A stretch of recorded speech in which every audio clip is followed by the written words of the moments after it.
The Gulf of Thailand was a fishing ground with abundant marine animals. A rapid increase in the number of the fishing vessels led to a deterioration of the marine resources. Consequently, many of Thai flag fishing vessels had to fish in the high seas, where fishing at the time could be done with hardly any limitations. When exclusive economic zones, or EEZs, were announced under the 1982 UNCLOS, the areas considered high sea in this region disappeared. Some of the fishing vessels returned to fish in the Thai waters, which put the marine resources in the Gulf of Thailand in the state of overfishing. Large fishing vessels began to fish further away in foreign waters without being subjected to any control.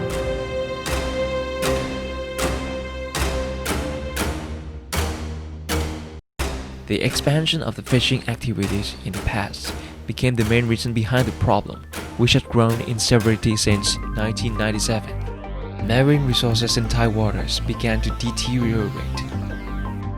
Fishing over the nature's capacity or overfishing by fishing vessels was a reason which pushed the industry towards illegal fishing. Thai flag fishing vessels were not to fish outside Thai waters without any controls, and there were excuses of illegal, unreported, and unregulated or IUU fishing and human trafficking. Besides, Thailand was the world's top tuna importer without imposing any measures to control import fish, which may have come from IUU fishing. This has been a crucial issue with regards to fishery management in the region. These signals became increasingly clear and gained in severity over time. The fishery problem that had accumulated over 50 years reached a critical point in April 2015. Following the third assessment mission, the European Union deemed that Thailand as a state failed to sufficiently address the IUU fishing problem and failed to comply with international obligations.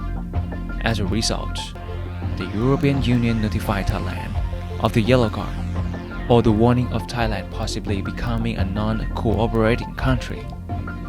The Thai government must address the problem in a speedy manner under a clear policy framework.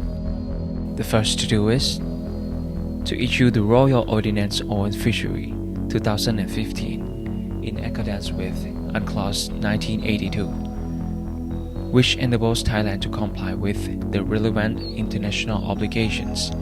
Later on, Thailand also issues the Royal Ordinance on Thai Vessel 2018, which further improves the effectiveness in the control of fishing vessels. Second, the management of fishing fleet and marine resources is improved to provide clarity to fishing fleet information and to ensure that the fishing capacity does not exceed the nature's ability to reproduce such resources. Third, a system to control and keep surveillance on fishing activities has been established and continuously developed.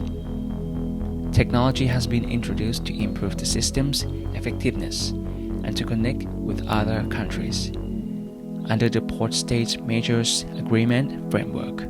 Fourth, the development of an electronic system for traceability and import controls. The system is applied to both catch from domestic fishery and imported catch, and traces the products throughout the supply chain. Fifth, fishery labor management has been set out so that the laborers work in appropriate working conditions as well as in accordance with the human rights principles and international standards. Thailand's fishery sector has gained acceptance among laborers, which helps reduce the labor shortage problem.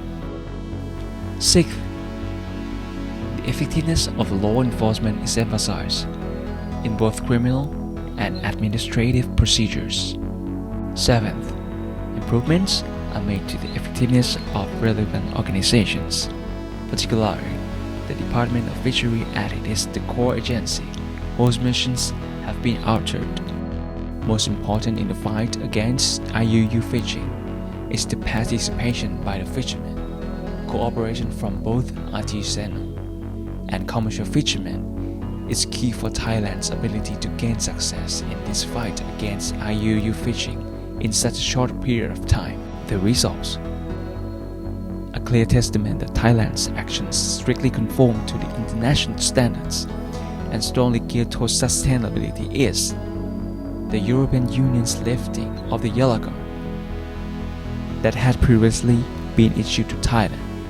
The European Commission has decided to lift that yellow card, and I am happy to present this decision to the Deputy Prime Minister directly. Thank you. A study by OECD also shows that Thailand has elevated itself to the levels of standards comparable to OECD member countries. This is also reflected by recognition by NGOs.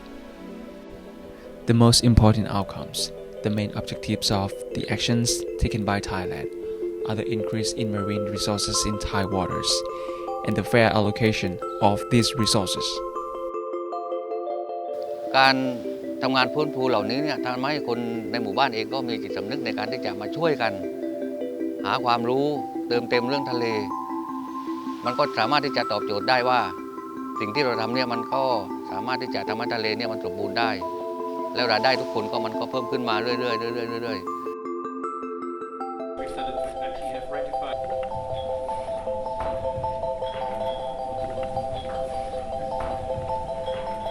และผมในนามของรัฐบาลไทยขอให้สัญญากับทุกท่านได้อย่างมั่นใจประเทศไทยจะไม่หยุดเพียงแค่นี้เพราะเป้าหมายที่แท้จริงของรัฐบาลไทยมีนโยบายที่จะส่งเสริมความยั่งยืนทางทะเล